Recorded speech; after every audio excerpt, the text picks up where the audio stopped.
Hello বন্ধুরা, আমার আরেকটি নতুন ভিডিওতে আপনাদের সকলকে ওয়েলকাম জানাই। পুষ্টিগুণ সমৃদ্ধ ড্রাগন ফল সবার কাছে এখন একটি জনপ্রিয় ফল হয়ে উঠেছে। আর ড্রাগন ফল গাছ খুব সহজেই বাড়িতে গ্রো করা যায়। ড্রাগন ফল গাছ সাধারণত 3 রকমভাবে লাগানো যায়।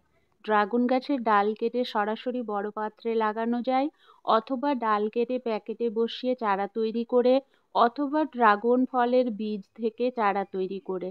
অনেক বন্ধুরা আছেন যারা বাড়িতে ড্রাগন ফল গাছ লাগাতে চান, কিন্তু ড্রাগন গাছের ডাল কিংবা চারা সংগ্রহ করতে পারেন না। তারা বাজার থেকে বিভিন্ন ভ্যারাইটির ড্রাগন ফল কিনে বীজ থেকে খুব সহজেই চারা তৈরি করে নিতে পারেন। আজকের এই ভিডিওতে দেখব কিভাবে খুব সহজে ড্রাগন ফলের বীজ থেকে চারা তৈরি করা যায়। তো চারা তৈরির জন্য প্রথম কাজ হলো ড্রাগন ফল থেকে বীজগুলোকে সংগ্রহ করে এইভাবে ঝুরঝুরে করে নেওয়া। তার জন্য আমি আমার গাছ থেকে খুব সুন্দরভাবে পরিপক্ক একটি ড্রাগন ফল তুলে নিয়েছি। আর বীজগুলোকে পরিষ্কার করার জন্য সাথে নিয়েছি একটি ছাঁকনি। এবারে ড্রাগন ফলের মধ্যে এই যে কালো জিরের মতো অসংখ্য বীজগুলো থাকে, সেগুলোই চারা তৈরির জন্য শুকনো ঝুরঝুরে করে সংগ্রহ করতে হবে। তার জন্য আমি ড্রাগন ফলের সামান্য কিছুটা অংশ কেটে ছাঁকনিতে নিয়ে নিলাম। এবারে হাত দিয়ে খুব ভালোভাবে ম্যাশ করে করে বীজগুলোকে জল দিয়ে ধুয়ে নেব।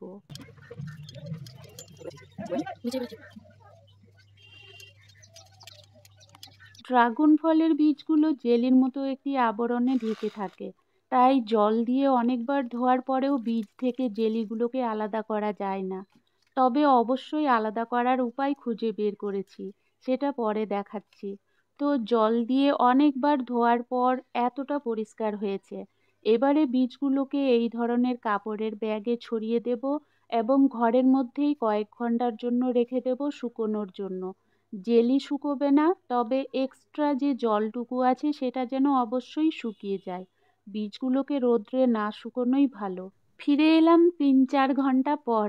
এর মধ্যে সমস্ত জলটুকু শুকিয়ে গেছে এবং জেলিগুলোও ব্যাগে চিপকে গেছে। এবারে এই বীজগুলোকে তুলে এই ধরনের আরও একটি ব্যাগে ছড়িয়ে দেব। তাতে বীজ থেকে আরও কিছু জেলি ব্যাগ দিতে লেগে যাবে। এবারে অবশিষ্ট যে জেলিটুকু থাকলো সেটা থেকে বীজগুলোকে ছাড়াতে হাতে বীজগুলোকে নিয়ে 2 হাতে হালকা করে ঘষে নিলেই সমস্ত জেলি হাতে লেগে শুকিয়ে যাবে এবং বীজগুলো ঝুরঝুরে হয়ে নিচে পড়ে যাবে। বীজগুলো এইভাবে ঝুরঝুরে হলে মাটিতে ছড়াতে খুব সুবিধে হবে এবং এই বীজগুলোকে কিছুদিন রেখে দিলেও কোনো অসুবিধে হবে না। যাই হোক, ড্রাগন ফলের বীজগুলো লাগানোর জন্য নিয়েছি কোকোপিট। যে কোনো ধরনের বীজ জার্মিনেশনের জন্য সব থেকে বেস্ট হলো কোকোপিট। কোকোপিট হালকা হওয়ায় বীজ কোনো বাধা ছাড়াই খুব সহজে এবং দ্রুত অঙ্কুরিত হয়ে যায়।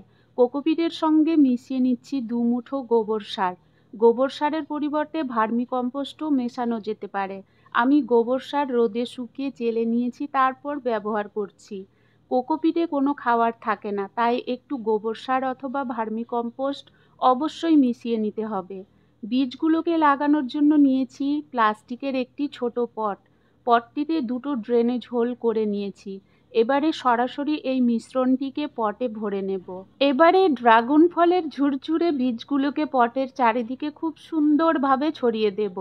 খুব বেশি বীজ দেব না, সামান্য কিছু বীজ ছড়াবো, কারণ বীজগুলো অঙ্কুরিত হওয়ার পর বেশ কিছুদিন এই পটেই থাকবে, যতক্ষণ না চারাগুলো 2-3 ইঞ্চি সাইজের হয়।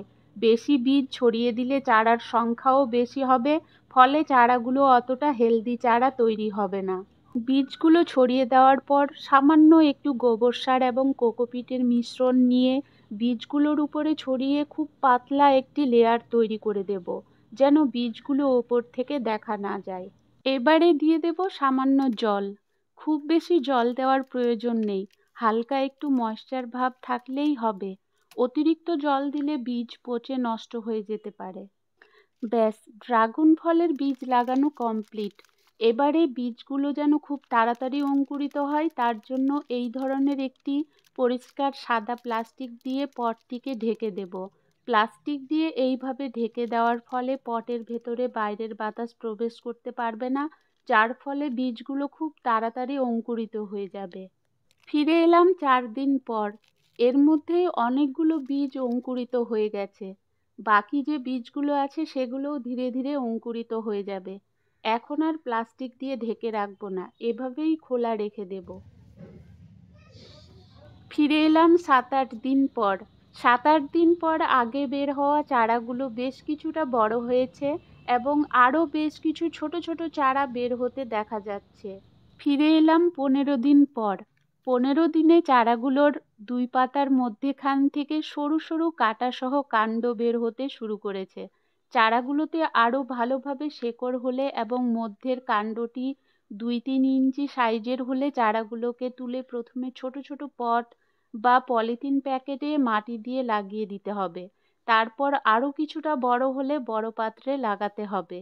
ভিডিওটি ভালো লাগলে অবশ্যই লাইক, কমেন্ট এবং শেয়ার করবেন। আর সম্পূর্ণ ভিডিওটি দেখার জন্য অসংখ্য অসংখ্য ধন্যবাদ।